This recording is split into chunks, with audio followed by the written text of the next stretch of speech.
तो बेटा 11th class maths का अपना सेट्स फर्स्ट चैप्टर है। अब जरा फर्स्ट चैप्टर पे एक चीज़ देखो, सेट क्या होता है एक बार रिवाइज करते हैं। बेटा सेट का मतलब होता है किसी भी चीज़ को, किसी भी चीज़, कोई भी चीज़ हो, नंबर हो, स्टूडेंट हो, लोग हो, है ना, उनको अरेंज करना, उनका अरेंजमेंट कर देना, वो क्या कहलाता है? एक सेट कहलाता है। जैसे आप चूड़ियाँ खरीदते हो, उसका सेट बना लेते हो, कपड़े खरीदते हो, उसको अलग करा के सेट बना लेते हो उसका, कि ये मेरी पैंट होगी, ये मेरा जीन्स होगा, सेट बन जाता है। ठीक है, अब सेट कितना ही बड़ा हो सकता है, कितना भी छोटा हो सकता है, कोई लिमिट नहीं। अच्छा, तो उसको वैसे डेफिनेशन में क्या बोलते हैं इंग्लिश में? Well defined collection of different object, अलग अलग चीजों को मिलाकर जब एक कलेक्शन बनाया जाता है वो सेट कहलाता है।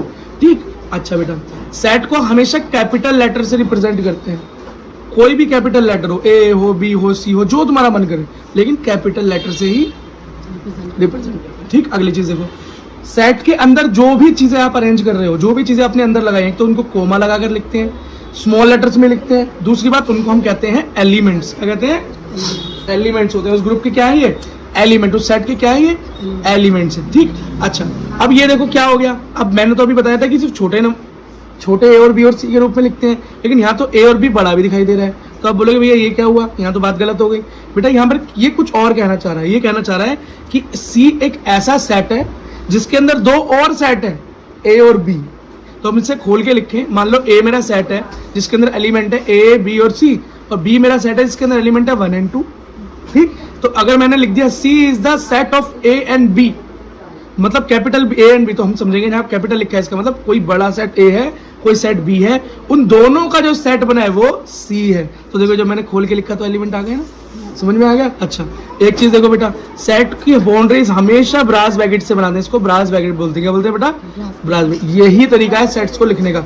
आप कभी भी इस तरीके का मत बना देना, ये कभी गलती मत करना, कहीं ऐसे कर दो कि भैया ऐसे कर दिया, ऐसे कर दिया, ये नहीं चलेगा, या ऐसे कर दिया, ये नहीं चलेगा, ये ही चाहिए। ये क्या है? Brace bracket. ठीक, कितनी बात हमें समझ में आ गई। अंदर देखो भाई, अगर आपसे कोई बोले कि भैया एक सेट के अंदर कितने एलिमेंट हैं, कितनी चीजों को आपने अरेंज किया है, तो उसको हम बोलते हैं नंबर ऑफ एलिमेंट निकालना। क्या? नंबर ऑफ एलिमेंट बताना। तो ए के अंदर नंबर ऑफ एलिमेंट कितने बोलो? 3। बी के अंदर नंबर ऑफ एलिमेंट कितने बोलो? 2। और सी के अंदर कितने एलिमेंट? 2। क्योंकि बेटा ए तो हम ये, अब इस केस के अंदर हम ये नहीं देखेंगे कि ए के अंदर कितने एलिमेंट है या बी के अंदर कितने एलिमेंट है, हमें उससे लेना देना नहीं है। हमें शुरुआत में क्या नजर आ रहा है कि सी के अंदर 2 एलिमेंट है, वो 2 एलिमेंट चाहे सेट हो, चाहे छोटे छोटे एलिमेंट हो, चाहे एक बड़े सेट हो, उससे कोई फर्क नहीं पड़ता। इस केस में ए और बी इस सी के एलिमेंट हैं। ए और सी असली में क्या है वो मैं जानता हूँ, वो मैंने कैपिटल इसलिए लिखा है ताकि हम पहचान पाए कि एक बड़ा सेट है, बी भी एक बड़ा सेट है, वो दोनों एक सी सेट के एलिमेंट्स भी हैं। तो सी के एलिमेंट तो सिर्फ 2 ही हैं। समझ में आ गई बात? कंफ्यूजन नहीं होगी आगे। ठीक है भाई, अगली चीज देखो, कुछ साइन देखो। क्या? कुछ साइन देखो। अगर यहाँ पर लिखा है 3 या 4 या कोई भी नंबर, उसके ऊपर इस तरह के कोमास लिखे होंगे सिंगल सिंगल, तो इसका मतलब है कि वो है, एग्जिस्ट करता है। ठीक, अगली चीज, अगर यहाँ पर ये लिखा है एक नंबर, ये नीचे की तरफ कोमा और इसको कोमा, इसका मतलब है सच दैट, की सच दैट का मतलब की। अगला देखो, इसका मतलब है आगे अगर ऐसे दिखाई दे आई और ये 2 कोमा, तो इसका मतलब भी सच दैट होता है। ठीक, अगला, अगर एक सिंगल कोमा और ऊपर डबल कोमा दिखाई दे तो इससे हम बोलते हैं एंड। आप बोलोगे भैया इतनी सारी चीजें यूज होने वाली हैं कि कंप्यूटर जैसा लग रहा है पढ़ने में, इतना सबको यूज नहीं होने वाला, बस मैं आपको टर्मिनोलॉजी पढ़ा रहा हूँ। अब जो मेन चीज जो यूज होने वाली है वो लिखाता हूँ, वो है हमारा 5th, 6th और 7th। ये चीजें याद कर लो बेटा। सबसे पहले आती है ये मीन, ये उल्टा ए बना हुआ है ना, उल्टा ए है, ये क्या है? उल्टा ए। उल्टा ए क्या है? इसका मतलब है फॉर एवरी या फॉर ऑल। याद रखना, सबके लिए जब हम यूज करेंगे फॉर ऑल सबके लिए, तो उल्टा ए। अब जब क्वेश्चन करेंगे तब ज्यादा समझ में आएगा। अगला एक साइन है बेटा, ये ई। क्या है? ई। इसको क्या बोलते हैं? Belongs to. क्या? बिलोंग्स टू, कि हाँ भाई इससे बिलोंग करता है। और अगर ई को हम काट दें तो हम बोलेंगे नहीं बिलोंग करता। जैसे कि अगर मैं बोलूं कि element A is belongs to set A, बात सही है। मैं बोलूं element B is belongs to A, क्योंकि ए के अंदर ये बी एलिमेंट है ना, तो मैं क्या लिखूंगा? इसको ऐसे लिख सकता हूं, देखो, element A small is belongs to A. इसका मतलब क्या हुआ कि ये एलिमेंट इस सेट से बिलोंग करता है। ये सही बात है। अगर मैं बोलूं ई बिलोंग्स टू ए, तो ये बात सही है या गलत है? चेक करें। ई तो इसके अंदर कुछ है ही नहीं, तो यहाँ पर हम क्या बोलेंगे, नहीं जी ये बात गलत है, नॉट बिलोंग्स। बात क्लियर हो गई? चलो भाई आगे देखो। अब कार्डिनल नंबर या ऑर्डर, ये ऑर्डर क्या है भैया? ऑर्डर का मतलब होता है, अभी बताता हूँ क्या होता है ऑर्डर का मतलब, पढ़ते हैं। सेट में कितने एलिमेंट हैं, सेट में जितने एलिमेंट होंगे वही उसका ऑर्डर कहलाएगा। क्या? वही उसका ऑर्डर कहलाएगा। समझ में आ गया? ठीक, इसको रिप्रेजेंट कैसे करते हैं बेटा? इसका मेन रिप्रेजेंटेशन का ये है एन ब्रैकेट में ए, इसका मतलब नंबर ऑफ एलिमेंट इन ए। इसका क्या मतलब है? नंबर ऑफ एलिमेंट इन ए। ठीक, और इसको एक और तरीके से रिप्रेजेंट करते हैं, मोड ए। जब दोनों तरफ ब्रैकेट ऐसे लगे इसको मोड बोलते हैं, तो मोड ए इससे भी प्रेजेंट करता है। अगर मोड ए आए तब भी नंबर ऑफ, मतलब order of element, order of set की बात हो रही है, और अगर एन ए आए तो ये भी नंबर ऑफ एलिमेंट इन ए, इसका मतलब ये भी ऑर्डर ऑफ सेट की बात हो रही है। ठीक है, अगला देखो। अच्छा तो बताना जरा, मेरा इस सेट का ऑर्डर क्या है? ए का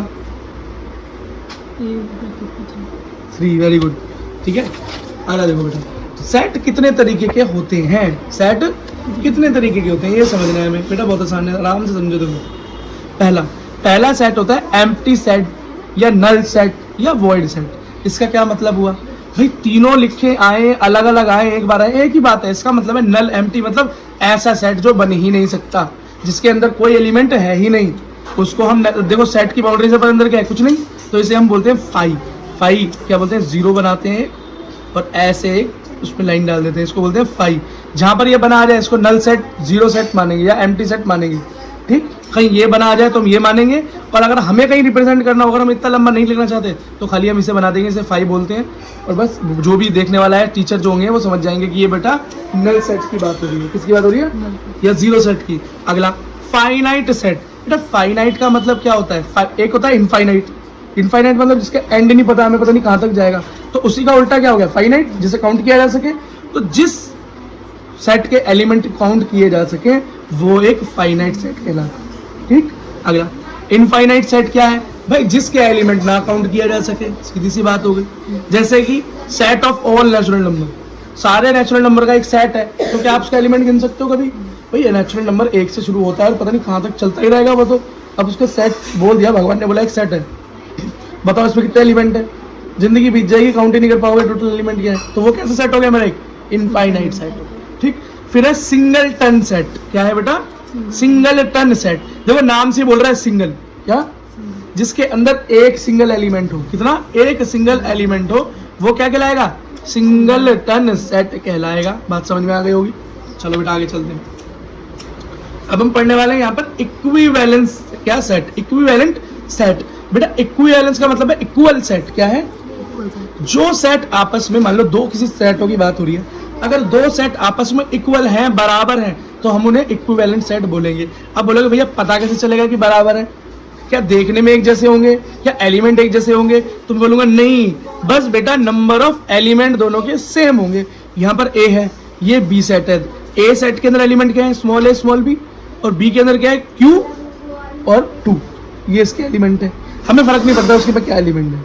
ठीक, यहाँ पर नंबर ऑफ एलिमेंट कितने हैं? ए में 2 और बी में कितने हैं? 2। तो number of element in A equals to number of element B same है, तो ये क्या कहलाएगा मेरा? Equivalent set. क्या? Equivalent set. बेटा इक्वल समझाने का मतलब था बराबर करना। अभी आगे देखो एक नई चीज और देखने को मिलेगी। अब क्या आया बेटा आपके पास? अब आया आपके पास इक्वल सेट। क्या? Equal set. इसका मतलब सेम कार्डिनल नंबर का मतलब order, same number of element and also element should be same. तो इक्विवेलेंट के अंदर तो सिर्फ नंबर सेम होना चाहिए था कि यहाँ पर 2 है तो यहाँ 2, यहाँ 3 तो ये 3, या 4 तो 4। लेकिन जब बात करें ना ओनली इक्वल की, किसकी? तो उसमें एलिमेंट तो सेम, मतलब नंबर ऑफ एलिमेंट तो सेम होने ही चाहिए, एलिमेंट भी सेम होने चाहिए। मतलब अगर यहाँ पर जो एलिमेंट है वही एलिमेंट मुझे यहाँ भी मिलने चाहिए। समझ में आ गई बात? तो इक्विवेलेंट और इक्वल में सिर्फ यही डिफरेंस है कि इक्विवेलेंट का मतलब है सिर्फ और सिर्फ नंबर ऑफ एलिमेंट बराबर हो, लेकिन इक्वल लिखते हैं ओनली इक्वल, तो इसका मतलब है नंबर ऑफ एलिमेंट तो बराबर हो ही हो, एलिमेंट भी बराबर होने चाहिए। देखो यहाँ पर क्या एलिमेंट है? 2 and 1, तो यहाँ भी क्या है? 2 and 1। बात समझ में आ गई?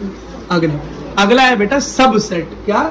सब सेट। सेट सब का मतलब होता है बेटा एक स्टेप नीचे एक स्टेप छोटा।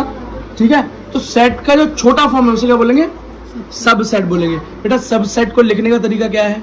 ये सी और नीचे एक लाइन कॉमा या बार, सी बार अंडरस्कोर, जो आपको बोलना है बोल लो, ये रिप्रेजेंट करने का तरीका है। मैं कहता हूं कि ए जो है बी का सबसेट है, मतलब बी कोई बड़ा सेट है, बी क्या है कोई, उसके अंदर से मैंने कुछ एलिमेंट लिए, क्या लिए, कुछ एलिमेंट लिए, और जो एलिमेंट लेके एक नया सेट, छोटा सेट बनाया, उसको देखकर वो मेरा सबसेट कहलाता है। पढ़ो जैसा डेफिनेशन क्या है, A is a subset of B, क्योंकि साइन ये लिखा है, जहां भी ये साइन बना है सी अपॉन में बार, तो हम समझ जाएंगे सबसेट बोल रहे हैं, क्या बोल रहे हैं, सबसेट। तो A is a subset of B, B कोई बड़ा सेट है, if all element of A are also the element of B. इस और एक बात याद रखना, जो एलिमेंट ए में होंगे वो बी में होंगे भाई, बी से बना रहे हो ना सबसेट, तो बी में होंगे। मान लो एक सबसेट बनाते हैं किसका, ए का, कोई सेट लिया मैंने, ए क्या लिया, ए। अब इसके कितने सबसेट बना सकते हो, इसके एलिमेंट को लेकर कितने सबसेट बना सकते हो। देखो पहले तो मैं कहता हूं कि भैया मैं एक ये बना सकता हूं कि एक खाली एक एलिमेंट, क्योंकि भाई सेट तो एक एलिमेंट से ही बन सकता है, हमने पढ़ा है क्या, सुपर टन सेट या singleton set. Singleton set का मतलब इसमें एक एलिमेंट भी हो, तो एक एलिमेंट भी होगा भी सेट कहलाएगा। तो मैंने खाली एक का बना लिया, फिर खाली दो का दूसरा सेट बना लिया, तीन का तीसरा सेट बना लिया, और क्या बना सकता हूँ, एक और दो का सेट बना सकता हूँ, फिर दो और तीन का बना सकता हूँ, फिर एक और तीन का बना सकता हूँ, फिर एक दो तीन इन तीनों का भी बना सकता हूँ, और एक खाली सेट भी बना सकता हूँ, नल सेट भी बना सकता हूँ। तो सबसेट क्या हुआ, सबसेट का मतलब है किसी एक सेट के अंदर से उसके एलिमेंट्स को लेके आप कितने छोटे सेट्स बना सकते हैं, वही क्या है, सबसेट। बात समझ में आ गई, ओके बेटा। देखो याद रखो, every set is also a subset.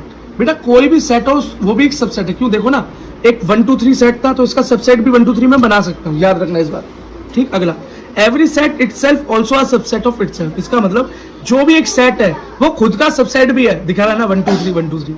यही बात दो तरह से कहना चाहते हैं। एक बात, नंबर ऑफ सबसेट लिखने का तरीका क्या है यार, नंबर ऑफ सबसेट निकालोगे कैसे बेटा, यहाँ तो 3 एलिमेंट की बात थी, तो मैंने निकाल कर बता दिया। कोई आपको बेटा बहुत सारे नंबर दे दे, 7 8 10 नंबर दे दे, और आपसे बोले कि बताओ इसमें कितने सबसेट बनेंगे, तो क्या बैठ के बेटा यही करते रहोगे वहां पे, इतना टाइम तो है नहीं, 11th क्लास में आ गए हो। तो इसका एक फॉर्मूला है, क्या है, इसका एक फॉर्मूला है। तो मान लो ए कोई सेट है, उसके सबसेट निकालने का फॉर्मूला क्या है, 2na, 2 की पावर na, n क्या है यहाँ पे, नंबर ऑफ एलिमेंट। ए के अंदर जितने भी नंबर ऑफ एलिमेंट है 2 की पावर में रख देना, आंसर जो निकल के आएगा उतने ही सबसेट बनेंगे, क्या बनेंगे। मेरे को लगता है बात समझ में आ गई होगी। जरा एक एग्जांपल कर लेते हैं। मान लो एक सेट है मेरे पास ए, सेम 1 2 3 3 एलिमेंट है इसके अंदर, तो number of element in A set कितने, 3, ठीक। अब नंबर ऑफ सबसेट कितने निकलेंगे, तो मैंने आपको बोला कि 2 to the power number of element कर देना, तो वो 3 है, तो 2 की पावर 3 कितना होता है, 8। तो इसके कितने सबसेट बनेंगे, 8 सबसेट बनेंगे। कितने, 8 सबसेट बनेंगे। तो चेक करो कि हमने 8 ही बनाए थे पिछली बार, गिनो जरा कितने हो गए, 1 2 3 4 5 6 7 और 8, ठीक है बेटा, समझ में आ गई, बहुत बढ़िया। अच्छा एक और देखो बेटा, अब एक क्वेश्चन करते हैं, क्या करते हैं, एक क्वेश्चन करते हैं। फाइंड नंबर ऑफ, ये एन एच कैसा लगा, number of subset of A if A is this. बेटा ए दे रखा है कोई सेट, इसके एलिमेंट है ये, अब इसके सबसेट निकालने हैं। बेटा नंबर ऑफ सबसेट देखो कितने होंगे, सबसे पहले नंबर ऑफ सबसेट कितने होंगे बोलो, तो हम इसके एलिमेंट गिनो कितने, 1 2 3 4 5 6 एलिमेंट है, तो नंबर ऑफ एलिमेंट कितने हो गए, 6 हो गए। फॉर्मूला क्या है, 2 to the power number of element, तो नंबर ऑफ एलिमेंट 6, 2 को 6 बार मल्टीप्लाई किया तो क्या निकला, 64। 2 की पावर 6 होता है, 64 होता है। बात समझ में आया, समझ में आ गई बात, ठीक है बेटा। इसके अंदर सेकंड क्वेश्चन, सेकंड पार्ट क्या है कि नंबर ऑफ एलिमेंट 7 हो किसी सेट के, तो कितने होंगे उसके सबसेट, तो 2 to the power number of subset, वो number of elements, number of element कितने रखा है, 7, 2 की पावर 7 128। और अब दे रखा है एक एन बी, मतलब कोई सेट है बी, उसके अंदर नंबर ऑफ एलिमेंट है 50, बताओ कितने सबसेट बनेंगे, तो 2 टू द पावर 50 कर देना, आंसर आ जाएगा, ठीक है बेटा। तो हम 11th का सेट चैप्टर करने वाले हैं, इसका पार्ट करेंगे आज 2। इसमें हम पढ़ेंगे प्रॉपर सेट। क्या बेटा, प्रॉपर सेट क्या होता है, देखो प्रॉपर सेट वो सेट होता है जैसे मानो हमने किसी सेट के सबसेट बनाए। अब किसी सेट का सबसेट क्या होते हैं, मानो यहाँ पर एक सेट दे रखा है 1 2 3, सेट क्या दे रखा है, इसके अंदर एलिमेंट है 1 2 और 3, इसमें क्या सबसेट बनेंगे, इसके सबसेट इसका बनेगा एक 5 सेट, जो कुछ भी नहीं होगा, एक होगा 1, एक होगा 2, एक होगा 3, एक हो सकता है 1 2, एक हो सकता है 1 3, एक हो सकता है 2 3, और एक ये खुद भी तो हो सकता है खुद का सबसेट। लेकिन जिस सेट के अंदर हम जब सबसेट बनाए और उसको खुद एक सबसेट के रूप में ना लिखें, बस उसे ही पावर सेट बोलते हैं, बस उसे ही पावर सेट बोलते हैं। अच्छा बेटा, इसे फाइंड आउट करने का तरीका क्या है, देखो खुद सोचो। अगर मैं इसमें पहले काउंट कर लेता, ये तो छोटा सा है, कोई बड़ा सेट होता, और वहां से मैं काउंट करता कि नंबर ऑफ सबसेट कितने बनेंगे। तो नंबर ऑफ सबसेट फाइंड करने का फॉर्मूला था मेरा 2 की पावर na, मतलब नंबर ऑफ एलिमेंट जो भी सेट के अंदर हो। अब इसके अंदर नंबर ऑफ एलिमेंट थे 3, कितने 3, तो यानी 2 की पावर 3। और इसका क्या मतलब हुआ, 2 × 2 मतलब 8। टोटल 8 सबसेट बनने थे। लेकिन अभी मैंने क्या बोला कि पावर सेट क्या है, जिसके अंदर खुद जो सेट है उसको अपने आप में एक सबसेट नहीं मान सकते। तो इसका मतलब हमेशा एक नंबर कम आएगा। तो इसका फॉर्मूला क्या बनेगा, इसका फॉर्मूला बनेगा बेटा पावर सेट का 2 टू द पावर na-1। पहले से एक घटा लेंगे, जैसे 8 में से एक घटा लो 7। एक वो खुद को हम सबसेट बनाएंगे नहीं ना उसका, तो इसको फाइंड आउट करने का फॉर्मूला क्या है, 2na पावर -1। बस समझ में आ गया, क्लियर है, आसान था। अगली चीज देखो बेटा,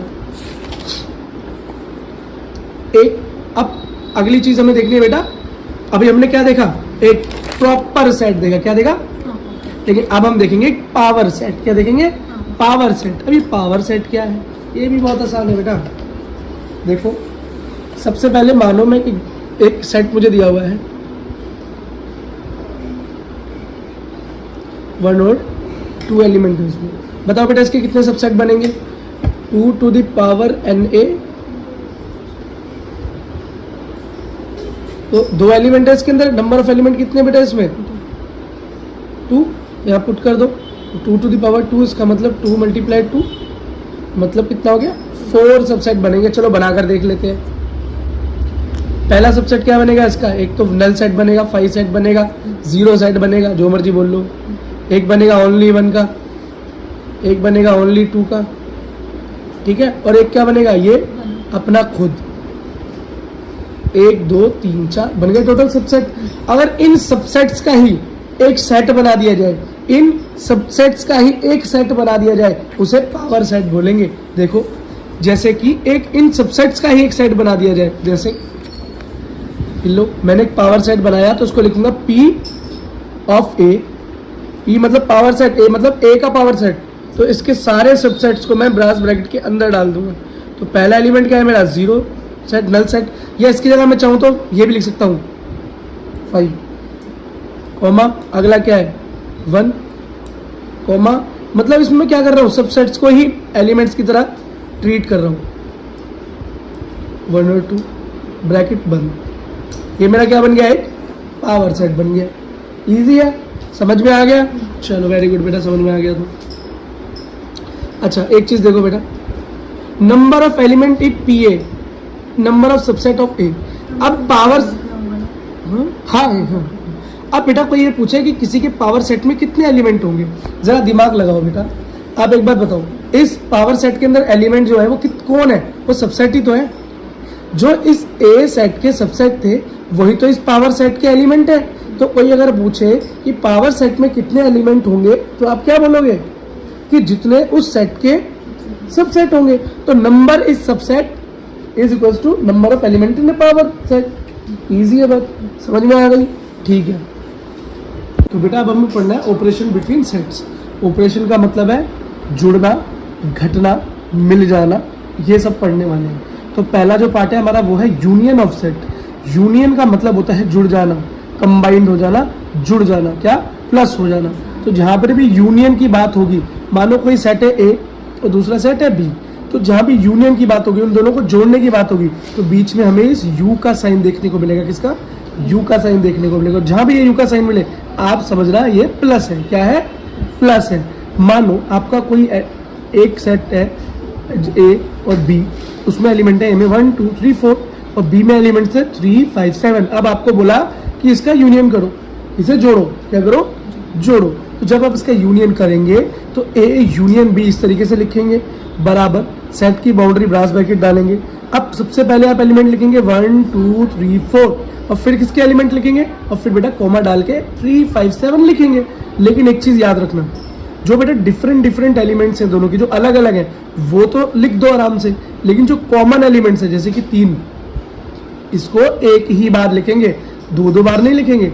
मानो इसकी जगह यहाँ 5 भी होता तो हम 5 को एक ही बार लिखते हैं, समझ रहे हो, तब भी यही आंसर आता। अगर यहाँ 5 भी होता तो, और यहाँ 7 भी होता तब भी यही आंसर आता। क्यों? एक ही बार तो लिख सकते हैं और एक बार हम लिख चुके। ठीक है बेटा, तो यही क्या है, union of sets. I hope बेटा आपको समझ में आ गया होगा कि सेम एलिमेंट रिपीट नहीं होते। ओके, अब बेटा नेक्स्ट चीज है हमारे पास इंटरसेक्शन। क्या है बेटा? Intersection of sets.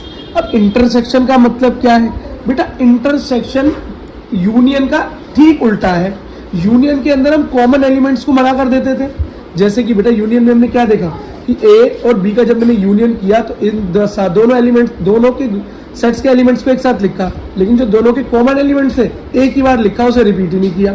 लेकिन जब हम बेटा बात करते हैं ना इंटरसेक्शन की, किसकी? इंटरसेक्शन की, तो इंटरसेक्शन क्या? यूनियन का ठीक उल्टा। तो यूनियन का बनता है यू, तो इसका क्या बनेगा? यू का उल्टा। उल्टा यू रख दो। समझ में आया? अगर यूनियन का उल्टा याद रखोगे तो इजी हो जाएगा इसको याद रखना। इसमें किया क्या बेटा? अगर बीच में एंड भी लिखा जाए ना, ए एंड बी, तो भी इसका मतलब इंटरसेक्शन ही होता है। पर यही साइन आपको देखने को मिलेगा, टेंशन मत लो। तो इसके अंदर क्या होता है, सिर्फ और सिर्फ एक कॉमन एलिमेंट ही लिखते हैं, बाकी जितने भी एलिमेंट अलग अलग होते हैं उन्हें क्या करते हैं? इग्नोर। क्या करते हैं? इग्नोर। हमें क्या लिखना है? सिर्फ और सिर्फ जो कॉमन एलिमेंट है दोनों सेट्स के बीच। जैसे कि अब मेरा ये देखो, सेट ए क्या है? 1 2 3 4, ये एलिमेंट है सेट ए में। सेट बी में 3 5 7। देखो इन दोनों के बीच में कॉमन एलिमेंट क्या है? ओनली 3, जिसे हमने इंटरसेक्शन में यूनियन में छोड़ दिया था, लेकिन इंटरसेक्शन में सिर्फ और सिर्फ उसे ही लेंगे और बाकी सब को छोड़ देंगे।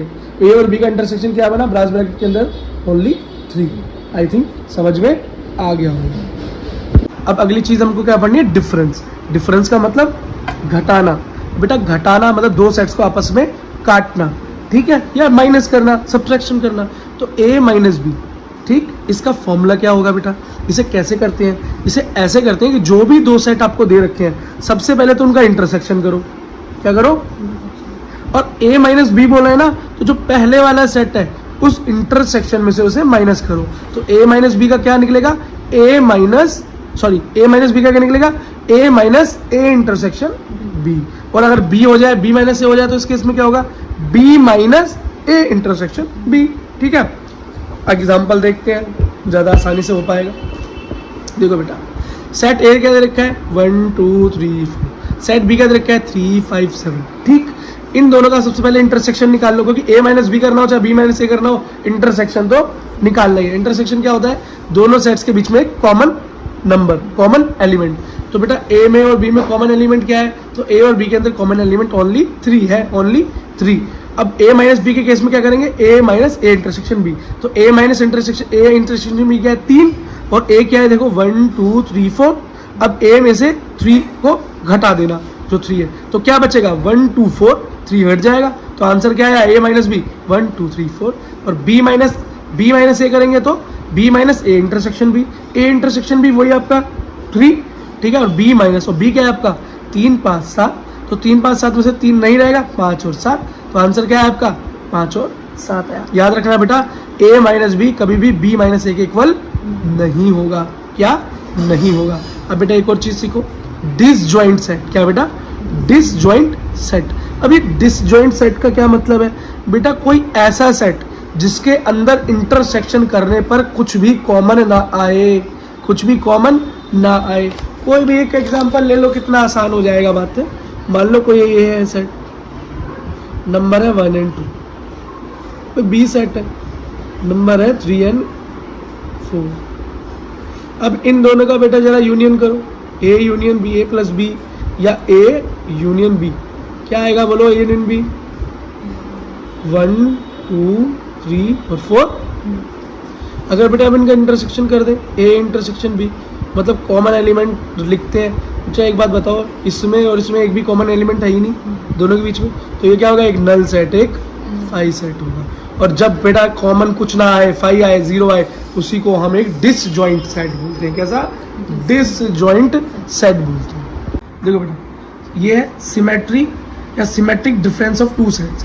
इससे पहले बेटा हमने नॉर्मल डिफरेंस पढ़ा था कि एक सेट में डिफरेंस कैसे निकालते हैं। तो ए मान लो कोई सेट है और बी कोई सेट है। बेटा इसको बंद कर देना गेट को। मान लो ए कोई सेट है और बी कोई सेट है, उन दोनों के बीच में जब डिफरेंस निकालते थे तो उसका फॉर्मूला क्या होता था? a minus a intersection b। ठीक है। और ए और बी का इंटरसेक्शन का मतलब होता है दोनों सेट्स के बीच में कुछ कॉमन एलिमेंट, जो सिर्फ कॉमन होगा वही लिखा जाएगा, ठीक। तो बेटा इसका सिमेट्रिक डिफरेंस ऑफ सेट का मतलब होता है ए और बीच के बीच अगर कोई सिमेट्रिक डिफरेंस पूछे तो उसका बेटा ये छोटा सा ट्राइंगल दिखाई दे रहा है आपको, ये इसका क्या होता है, साइन होता है। और इसको निकालने का तरीका क्या है, ए माइनस बी और उसका यूनियन किसके साथ, बी माइनस ए। पहले ए को बी से माइनस करेंगे और फिर बी को ए से माइनस करेंगे। तो क्या आप ये भी पूछ सकते हो क्या बेटा, क्या भैया ए माइनस बी और बी माइनस ए दो अलग चीजें हैं क्या, एक ही चीज नहीं है, नहीं, बी ए माइनस बी अलग आंसर आएगा और बी माइनस ए हमेशा अलग आएगा। इस बात को हमेशा हमें ध्यान रखना है। पर यूनियन के केस में ऐसा नहीं है, ए यूनियन बी और बी यूनियन ए हमेशा सेम होता है, ठीक है। मेरा बेटा कॉपी दिखाओ रफ वाली, ठीक है। अब देखो बेटा यहाँ पर देखते हैं, सबसे पहले तो बेटा डिफरेंस का फॉर्मूला याद कर लो, A minus B is equals to A minus, बोलो ए इंटरसेक्शन बी, ठीक है बेटा, इतना ध्यान है। और b माइनस ए हो जाए तो क्या होगा, वो होगा b minus A intersection b, ठीक है बेटा, या b इंटरसेक्शन ए, हाँ ठीक है बेटा। तो ध्यान रखना, कभी भी ये गलती मत कर देना, क्योंकि यही गलती बड़ी गलती भी हो सकती है। आप बोलोगे भैया ए इंटरसेक्शन बी और बी इंटरसेक्शन के क्या अलग अलग होता है, मैं बोलूँगा अलग अलग नहीं होता, लेकिन बेटा कुछ केसेस ऐसे हैं जहाँ पर दिक्कत हो सकती है। और दूसरी बात बेटा, जब आप पेपर के अंदर फॉर्मूला लिखते हो तो आपका टीचर चेक करता है कि आप फॉर्मूला क्या लिख रहे हो, क्योंकि फॉर्मूले के भी मार्क्स होते हैं, ठीक है बेटा। अगला देखो, मान लो बेटा यहाँ पर हमको एक साइड दे रखा है ए जिसके अंदर एलिमेंट है 1 2 3 4, दूसरा एलिमेंट है बी जिसके अंदर बेटा एलिमेंट है 2 3 7 और 8, ठीक है। तो बेटा मुझे पता है ए माइनस बी जब भी मैं करूंगा मुझे ए इंटरसेक्शन भी निकालना ही पड़ेगा, ठीक है। तो ए इंटरसेक्शन बी क्या होगा बेटा, ए और बी इन दोनों के बीच में कॉमन एलिमेंट। तो ए और बी के बीच में कॉमन एलिमेंट क्या है बेटा, देखो 1 2 3 4, इधर 2 3 7 8, 2 और 3, ओनली 2 और 3। तो ए यूनियन बी क्या आया बोलो, वो ए इंटरसेक्शन बी क्या आया, 2 and 3 आया, ठीक है बेटा। इतनी बात समझ में आ गई। अब हम ए माइनस बी का फॉर्मूला निकाल सकते हैं, मतलब ए माइनस बी क्या निकल कर आएगा हमारा, बताओ, जो इसके अंदर से जो हटा देंगे उसके बाद, बिल्कुल। तो बेटा ए माइनस बी होता है कि ए इंटरसेक्शन बी में से ए के एलिमेंट्स को हटा दो। अब बेटा 2 और 3 क्या करना है, 2 और 3 में से इन एलिमेंट्स में से हटा देना है 2 और 3, तो बचेगा ही क्या, 2 भी चला गया 3 भी चला गया, तो बचा 1 and 4। तो बेटा ए माइनस बी मेरा क्या आया ना, फाइनली 1 and 4 आया, ठीक है। और b माइनस ए बेटा इसका उल्टा करेंगे, b माइनस ए। अब ए इंटरसेक्शन बी क्या आया, 2 और 3 आया, सेम रहेगा। अब b के अंदर से उस एलिमेंट्स को हटा देना है, मतलब 2 और 3 को b में से हटा देना है। तो 2 और 3 चले गए तो ओनली 7 and 8 बचे, तो 7 and 8। अब बेटा मेरा फॉर्मूला क्या कहता है सिमेट्रिक डिफरेंस का, कि a माइनस बी और b माइनस ए जब निकल जाए तो दोनों का यूनियन कर देना, मतलब दोनों के एलिमेंट्स को कंबाइन करके लिख देना। बस याद रखना कि कॉमन एलिमेंट्स हो तो उनको एक ही बार लिखना। तो 1 और 4 a माइनस बी का यूनियन 7 और 8 से किया, जब यूनियन किया तो बेटा 1 and 4 7 और 8 सारे अलग अलग एलिमेंट है, उन सबका एक सेट बन गया। तो symmetric difference between A and B is क्या निकल कर आया, brace bracket 1 4 7 8 brace bracket close, ठीक है बेटा। ओके तो बेटा इंपॉर्टेंट नोट्स है कुछ, ए यूनियन ए, मतलब ए सेट की अगर यूनियन ए ही सेट के साथ करेंगे तो हमेशा हमें ए ही प्राप्त होगा। करके दिखा देते हैं बेटा, देखो मान लो आपका कोई सेट है ए जिसके अंदर एलिमेंट है 1 and 2, और इसी की यूनियन आपने किससे कर दी, इसी से कर दी 1 and 2।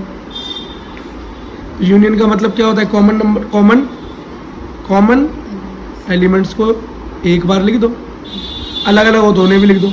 तो कॉमन क्या है 1 and 2 एक ही बार लिख देंगे, और ये है क्या, ए ही तो है, तो ए यूनियन बी लिख दिया।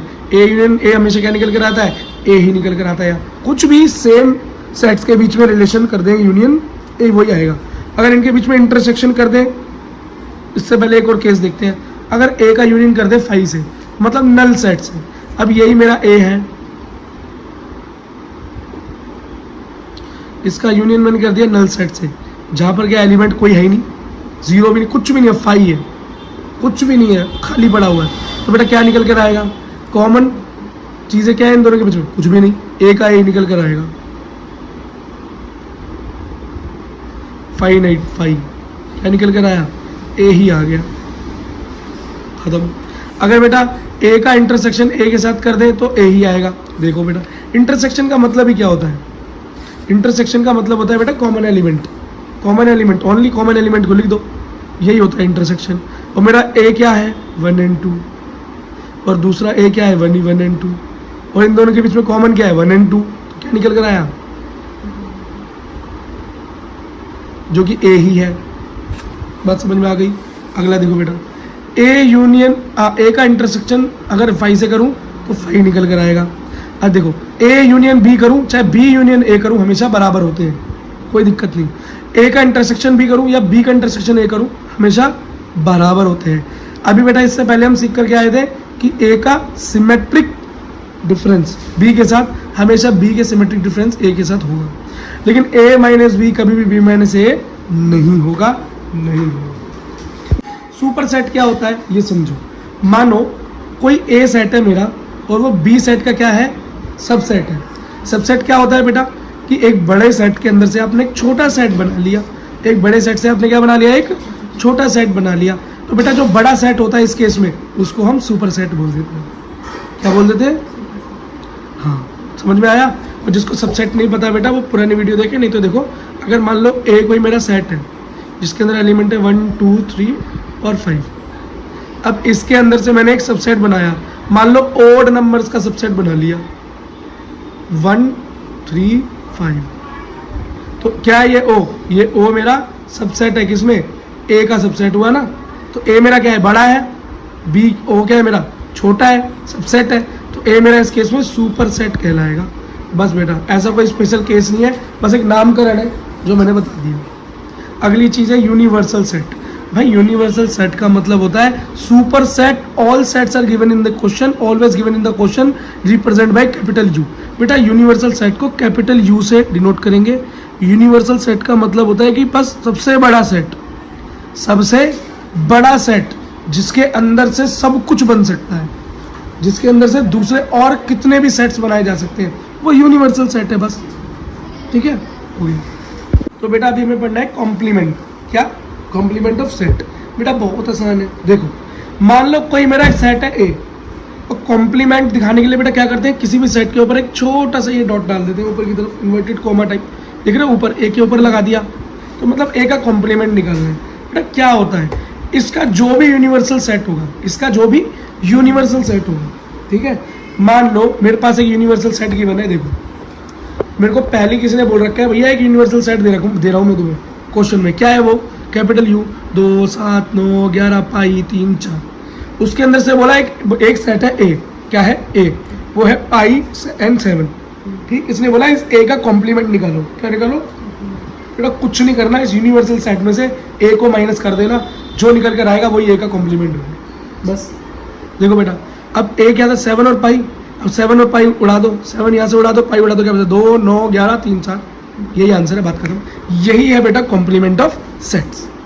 बेटा हमें समझ रहे हैं वेन डायग्राम। क्या बेटा, वेन डायग्राम सर्कल्स से समझाने की विधि, सर्कल और शेड करने की विधि से समझाने का जो तरीका होता है ना, किसी सेट को और उस सेट के बीच के जितने भी हमने अभी रिलेशन सीखे, क्या सीखे कि कोई किसी का सबसेट है, कोई किसी का क्या है, किसी का यूनियन हो रहा है, किसी का डिफरेंस हो रहा है, कोई किसी का एलिमेंट है, कोई किसी का एलिमेंट नहीं है, ये सब समझाने का तरीका वेन डायग्राम है।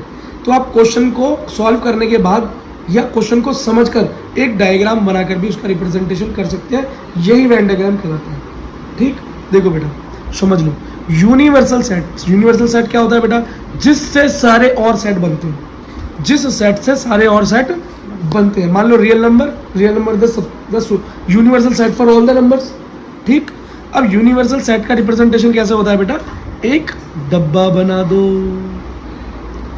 एक पैरेललोग्राम बना दो, है ना, या क्वाड्रिलेटरल बोल लो, जो मर्जी बोल लो, ये रिप्रेजेंटेशन है, ठीक। अगर बेटा और इसके अंदर जो सेट बनेंगे, जो इसके अंदर सेट बनेंगे, उनका रिप्रेजेंटेशन कैसे होगा बेटा, इस गोले से होगा, इस सर्कल से होगा। बस बेटा इतनी बात अगर समझ में आ गई तो आगे बढ़ सकते हैं। ठीक है, आगे बढ़े, देखो याद करो। केस नंबर 1, सबसे पहला केस कि हम ए और बी के बीच में इंटरसेक्शन करें, लेकिन मेरा आंसर 0 नहीं आए, इसका मतलब ए और बी के बीच में कुछ ना कुछ कॉमन होगा। अगर कॉमन नहीं होता तो बेटा कुछ ए और बी के इंटरसेक्शन का कुछ आता, कुछ नहीं आता। देखो करके दिखा देता हूँ। मान लो बेटा कोई मेरे पास ए है सेट, जिसमें एलिमेंट है 1 and 2, और बी है जिसके अंदर एलिमेंट है मेरा 2 and 3। अब इनका इंटरसेक्शन करो अगर, इंटरसेक्शन मतलब सिर्फ कॉमन एलिमेंट को लिख दो, तो कॉमन एलिमेंट क्या है 2, तो 2 आ गया, 0 तो नहीं आया ना। लेकिन बेटा अगर यहीं पर मेरा बी ये ना होकर ये होता 3 and 4, तो बताना बेटा ए इंटरसेक्शन बी क्या बनता? कुछ भी नहीं बनता, 5 बनता। ठीक है, तो ये पहली कंडीशन क्या कह रहा है कि ए का और बी का इंटरसेक्शन करूं लेकिन 0 नहीं हो, इसका मतलब कुछ ना कुछ दोनों के बीच में कॉमन होना चाहिए, एक आधा एलिमेंट कॉमन होना चाहिए। तो बेटा ए का सर्कल बनाया और बी के सर्कल को थोड़ा सा इस पर ओवरलैप रखा। क्यों? सिर्फ उतना ओवरलैप रखा जितने इनके बीच में क्या आ रहे हैं, कॉमन एलिमेंट्स आ रहे हैं। और उस एरिया को क्या दिखा दिया मैंने, शेड कर कर दिखा दिया, जो कि मुझे दिखा रहा है ए और बी के अंदर क्या है, एक कॉमन एरिया है, एक कॉमन एलिमेंट है कुछ जो ये दोनों मिलकर शेयर करते हैं। वो मेरे केस में क्या था, अभी मेरे एग्जांपल में नंबर 2 था। समझ में आ गया? आसान है। अगला देखो,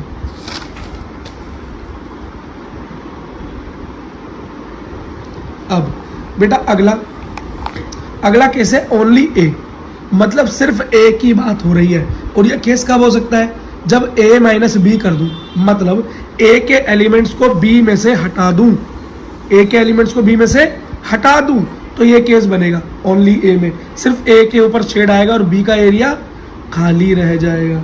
समझ में आया? इसे करके देखते हैं। और a माइनस बी जो होता है, वैसे उसका फॉर्मूला याद है ना बेटा पूरा, क्या होता है बोलो? a माइनस बी जो होता है वो ऐसे ही सिंपल नहीं हो जाता, वो कैसे होता है, वो होता है a minus A intersection B. मतलब पहले a और b के बीच में एक कॉमन एलिमेंट निकालोगे, इसका मतलब ओवरलैपिंग दिखानी पड़ेगी, कॉमन तो तभी दिखा सकते हो, और फिर जो इंटरसेक्शन होगी उसमें से a को पूरा हटा दोगे, उसमें से a को पूरा हटा दोगे। तो मान लो ये मेरा a था, ये मेरा b था, तो बेटा a का सिर्फ कितना हिस्सा जाएगा, जो a के पास है, जो हिस्सा ये b के साथ शेयर कर रहा था वो तो इंटरसेक्शन में है ना, वो a अपने साथ लेकर नहीं जा सकता अब, क्योंकि वो क्या है, b का b है, वो अब a का ही नहीं है खाली। अगर यही केस b के साथ होगा तो b को शेड करेंगे लेकिन कॉमन एरिया को छोड़ देंगे, क्योंकि ये क्या है, इंटरसेक्शन। क्या है ये, इंटरसेक्शन। ठीक है, तो सेम केस b के अंदर बना। अगला केस देखो भाई, a यूनियन b, मतलब यूनियन का मतलब क्या होता है, a और b, मतलब दोनों के एलिमेंट को क्या कर देंगे, हम ऐड कर देंगे। बेटा यूनियन में यही तो होता है, सारे एलिमेंट्स, कॉमन एलिमेंट्स भी ले लिए जाते हैं, डिफरेंट एलिमेंट्स भी ले लिए जाते हैं और कॉमन भी ले लिए जाते हैं। कॉमन एलिमेंट्स मेरे कहाँ आते हैं, इस ओवरलैपिंग में आते हैं अंदर, तो ये तो हम सबसे पहले लेंगे, और जो डिफरेंट एलिमेंट है उन्हें भी ले लिया जाता है। तो ए यूनियन बी का ये क्या बन गया हमारा, क्या बन गया, हाँ, वेन डायग्राम। ठीक है, वेन डायग्राम बन गया। अगला देखो, तो बेटा इसे क्या बोलते हैं, इसे बोलते हैं एटलीस्ट वन ऑफ ए और बी। खाली बोले ओनली ए तो ओनली ए, फिर बोले ओनली बी तो ओनली बी। इसका मतलब हुआ कैसे, वैसे इसका मतलब हुआ बी माइनस ए। ठीक, अगला क्या हुआ, ए और बी दोनों, तो दोनों का अलग अलग एलिमेंट्स और कॉमन एलिमेंट सबको ले लिया। ठीक है, अगला देखो, अबे बेटा ए बार का मतलब क्या है बेटा, जब भी ए बार आए समझ लेना ए को छोड़कर सब कुछ, और सब कुछ के अंदर मेरा क्या है, यूनिवर्सल सेट भी इंक्लूडेड है। तो इसलिए बेटा ए बार में मैंने ए को छोड़ दिया पूरा, देखो, और ए यूनिवर्सल सेट और बी पूरा शेडेड है, कॉमन एरिया को भी ले लिया, ए के सारी चीज, ए का जो भी है कुछ नहीं छोड़ा। ठीक, अगर ये केस बी के साथ हो जाए तो बी को छोड़कर बाकी सब कुछ। ठीक, अब बेटा अगर ये केस हो जाए ए डैश यूनियन बी डैश, तो मतलब ए और बी दोनों को छोड़कर सब कुछ। तो देखो पूरा यूनिवर्सल सेट रखा हुआ है लेकिन ए और बी को छोड़ रखा है। अब ए और बी, ए इंटरसेक्शन बी हो जाए का डैश, सेम केस है बेटा, इन दोनों को छोड़कर सब कुछ। ठीक है,